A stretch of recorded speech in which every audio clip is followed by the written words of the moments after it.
Hello and welcome back to the achievement runs that we're doing in Crusader Kings 2. We've selected King Haldrada. Hard Ruler is the achievement we're going for. Let's see if we can beat who we were just playing as. Mr. Duke of Normandy here. William. So, let's see. Do we start? We start in York. Look at that.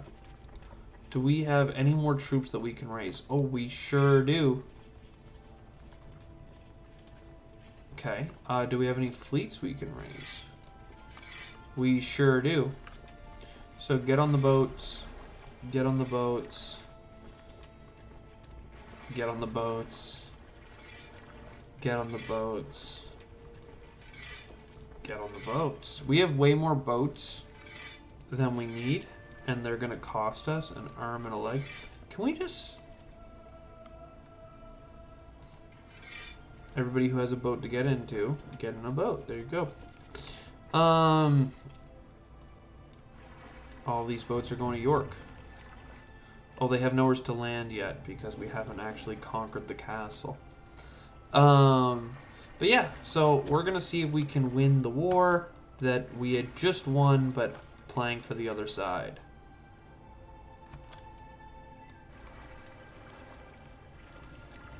We should be doing fine.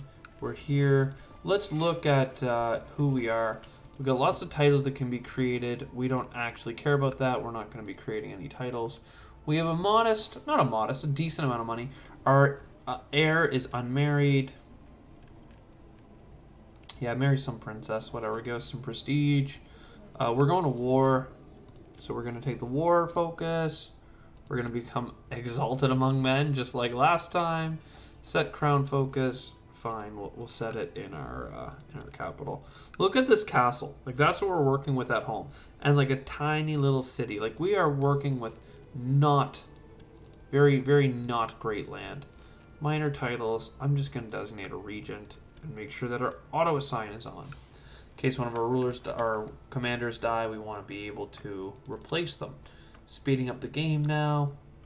Marching down to the boats. Wow, someone just died and we inherited their lands. And that person happened to be our steward. And now we have way too much land. And I was not expecting to do a bunch of realm management here, but apparently we have more troops now. Let's just let what we have go. Honestly, just all of it. Send it, send it, send it. We'll go back and we'll pick up these guys here.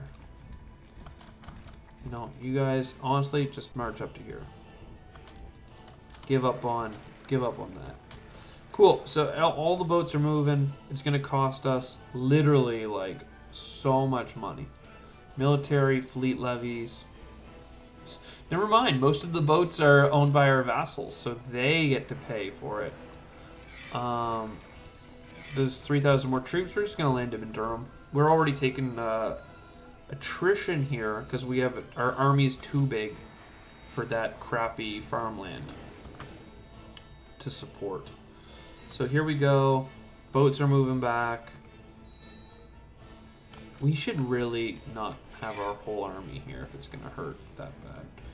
We'll move Harold off. What does it matter? Uncouth. Grooming and personal care are not exactly my priorities as a Viking. I'm not even a Viking because I'm not, I am a Christian technically. But I'm from Norway, so, you know. What am I saying about Norwegians? Well, you know, saying that a little bit uncouth is, you know, not too strange for the Middle Ages. Though, it's surprising to me that, like, it's the people of the Middle Ages that say that person's uncouth. Like, he must have really been a smelly dude for middle-aged society to have been upset with. But for all I know, that just plays into the whole, like, misconceptions about the Middle Ages. They weren't actually that dark. There's a lot going on. It just wasn't as recorded. Yada, yada, yada.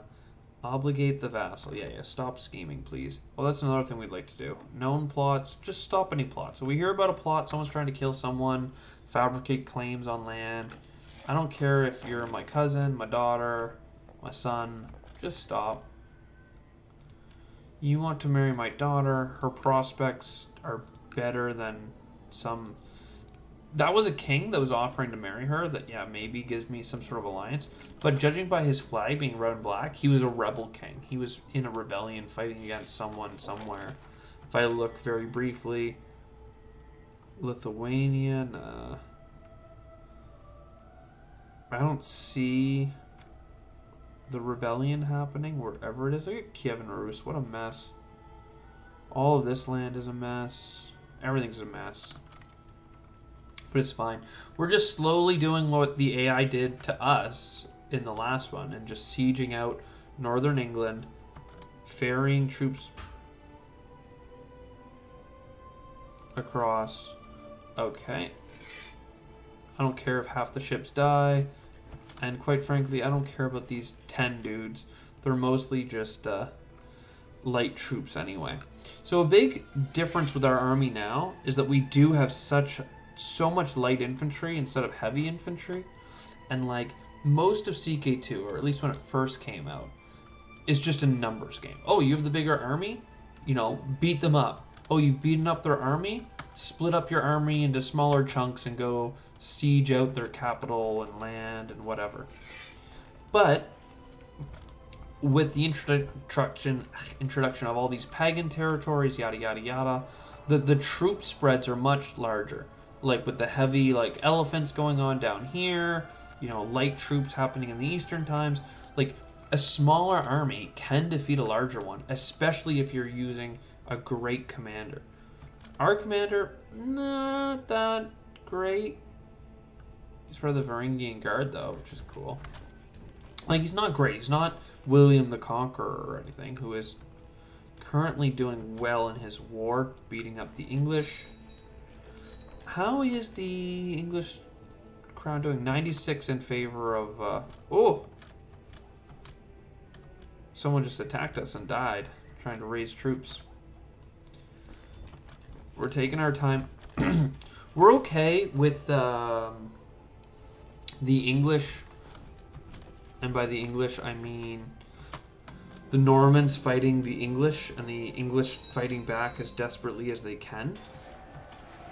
Because once William takes over, we will already have all this land occupied.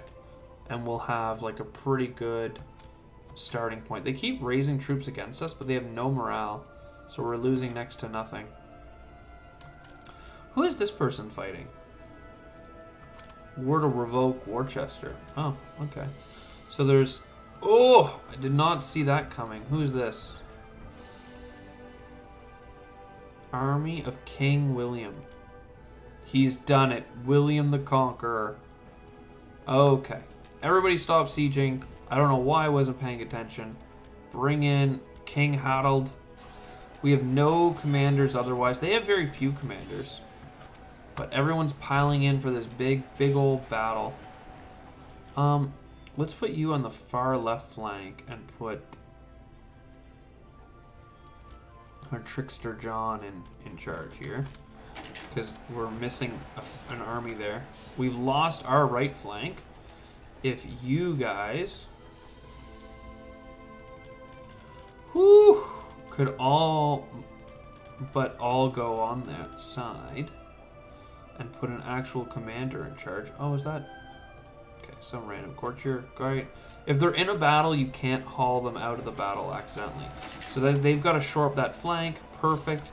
Again, the enemy troop composition is much more heavily favored to heavy troops, archers, heavy cavalry. We have no heavy cavalry. We do have heavy infantry, but when we do have light infantry. But look at that ratio, right? We're like 3 times their light and less than twice their heavy. So,